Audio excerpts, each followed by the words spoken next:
Come with me 350 kilometres northeast of Alice Springs to a town that is spelt Ampilatwatja.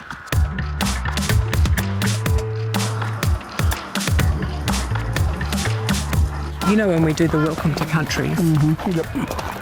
I don't have to do that because you are a traditional landowner, Yep. so I can just say thank you. Yep. No worries, yeah. You're welcome and welcome to having you here. Come to story on Ampilatwatja. Is that how you say it? Ampilatwatja. You don't spell it like that. Nah. And whilst music practice went on at church, we went for a walk and a talk. Have you heard about all the stuff that's in the news about putting Indigenous voice into the Constitution? Have you heard about all of that stuff that's going on? Yeah, a little bit, but not really. Having a voice and taking note that we're the first people of the nation, you know, and of Australia. Well, we should treasure you. Yeah. Still do traditional hunting? Yeah. Traditional hunting, and we do still traditional law initiation and things, yeah. Do you do the retribution stuff? Like Yep. And a lot of our younger ones now. But it's getting harder and harder now because non-Indigenous system coming in and a lot of them want to follow that way there.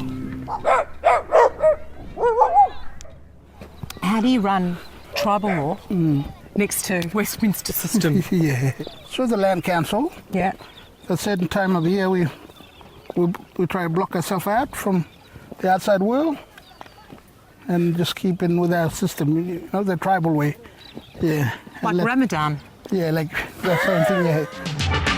And it's the tribal way that put Ampilatwatja in the news. Community members from Ampilatwatja in Central Australia have found tracks believed to belong to missing man Harold Morton. Did you get cross again? Nah. Now we feel that's not right mentally for family who work there because we know he done it for a reason, you know. Harold went walking for 17 days. Can I come in? They found him at a ball. They found him at the ball. Yeah, sitting down. Harold, Yeah. did you know the world was looking for you? Yeah. And then, No. I thought he wouldn't talk, but he talked a bit. Do you think? Yeah. Nigel has invited you in so you can understand how two worlds have affected his people. Sometimes we just because we are there, I think seems like they're right, they've survived out there, and you know, but things change now because we have to live the way the system has come now, you know. Where we live. Yeah. My little grandson. Gorgeous. We should feel like we're from the same country. Yeah, and working together, I think, you know. But how many people live in Ampilatwatja? There's about 300 to 500 people. How many have got diabetes? Oh, about 200 to half of that, or 50%. 50%? Yeah, at a younger age too. They've been between 12 and 15. Like seeing how I grew up, it's different now for younger ones now. Better or worse? Worse. Worse? Yeah, because you know they're getting all these chronic disease and thing, you know, which didn't happen in that time of era I grew up.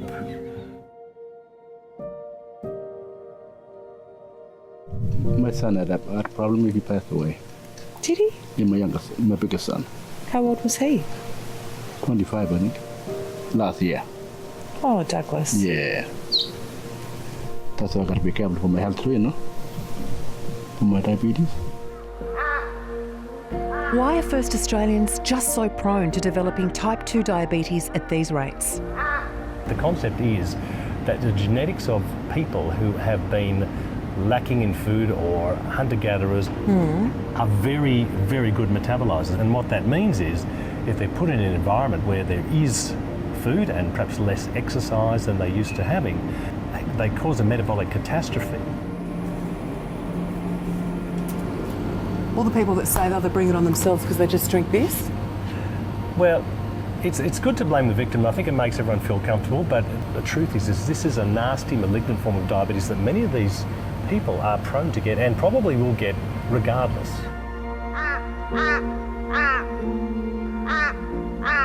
Up at the new health centre, business is brisk. young kids, teenage kids, you know, on lots of diabetic medications with poor renal function, that really took me back. Yeah. All of this bit, all of these ones, is just diabetes medicines. And today I expect to get an order and you won't be able to move for diabetes medications in this fridge. Will they be the daily stuff or the weekly? Daily stuff, Yeah. weekly stuff. This is absolutely brilliant. We have the option of giving people a long-acting insulin where it is given once a week. So we've immediately gone from up to 42 sticks with needles and prickers and things in a week to once. So this is not insulin, this is something different. This weekly injection is a godsend to the community and a result of a Baker Institute trial. And when you're ready, you can give that one to yourself. Doing a trial to remote communities was extremely difficult. Let's be honest, it nearly did my head in. Easy. But it taught us how to do such trials, and we must do more. This has global implications. We have a dialysis unit here, and that's great. People can come back to country and have dialysis, that's wonderful. But it doesn't help the people out there that we can stop getting to there. So this directly feeds into the bloodstream and removes the blood, takes it through the machine and takes it through a process that, if you like, cleans the blood of the toxins that the kidney would otherwise remove. Otherwise, toxins build up in the blood and you can't survive with the toxins that are floating around in the bloodstream. Dialysis is palliative care. Hello. But this is not your average diabetes. Sadly, we have patients with end-stage kidney disease, which is largely preventable. It's a tragedy. It's a tragedy. Out here, the community members are people just like anyone else. They want the same things. They have the same aspirations. It's not a bunch of people sitting around doing nothing. It's a bunch of people who are strong in their culture, who are connected with families, who want the best for their children, who take care of their old people, just like everyone else in this country. We need to acknowledge and revel in the beauty of the culture out here. One that could be lost if we don't manage health, because literally people die. And with it, language, history, art.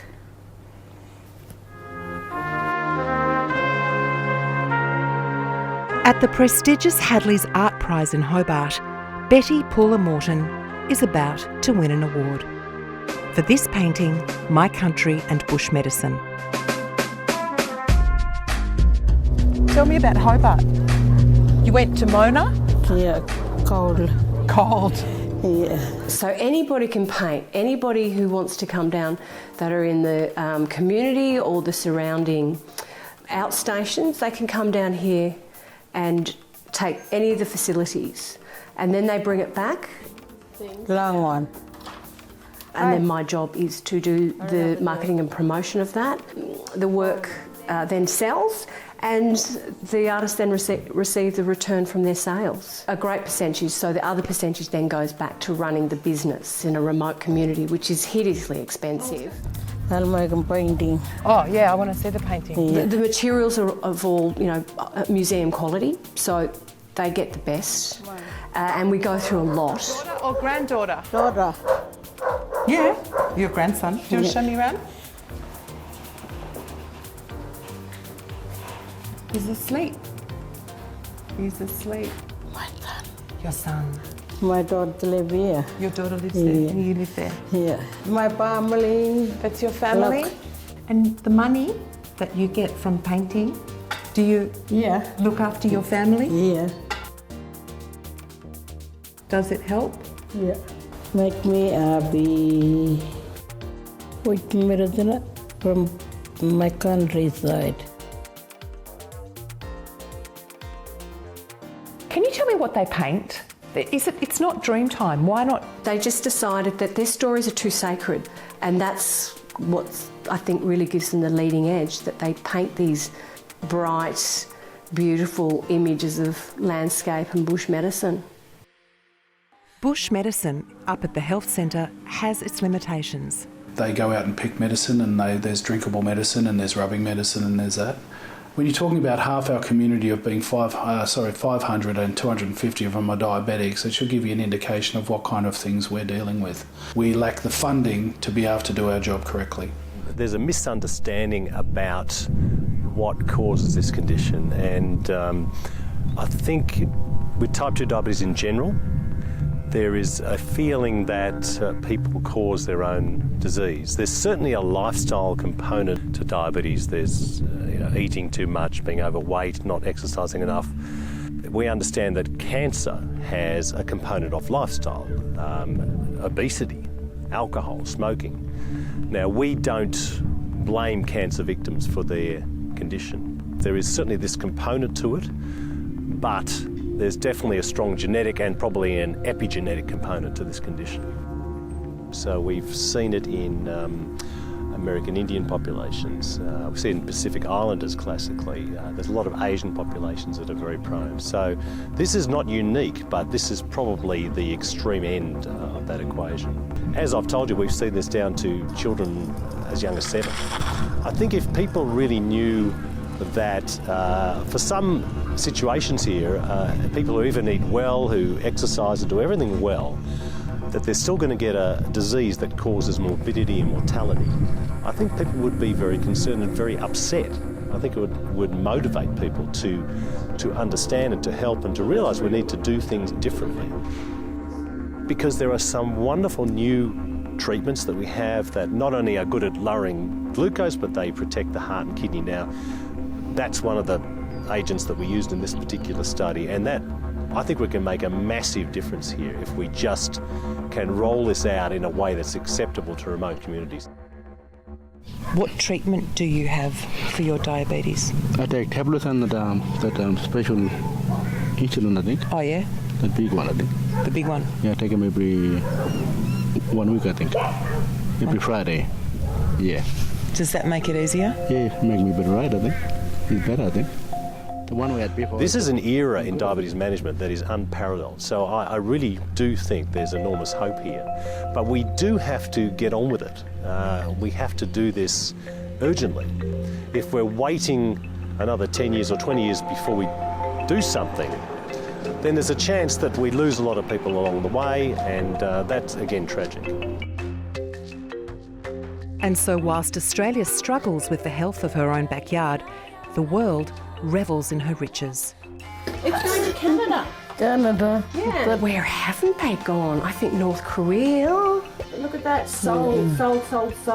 I'd say 90% of what we produce every year gets sold. People buy a lot off the web, so it goes to some pretty interesting places. You know, they take their job seriously as artists. So are you related to everyone who lives here, kind of? Yeah, all of us. We're one family, bloodline, and one tribe.